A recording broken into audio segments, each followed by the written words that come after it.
Hi everyone!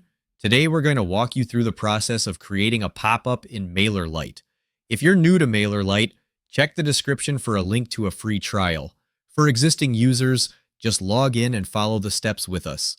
First, click on Forms. Then, on the right side, click on Create New. Next, give your pop-up a name and click Continue. Choose a group and click Continue. After that, select a template to design your pop-up. When you're done designing your pop-up, click Done Editing. After that, the behavior interface will open. Fill in the required information and click Save Changes. Next, the setup interface will open.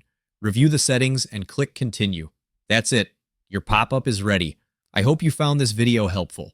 Before we finish up, I want to invite you to a free training webinar where you can learn how to earn high-ticket commissions while growing your email list at the same time. It's completely free, so be sure to grab your spot by clicking the link in the description below. Thanks for watching.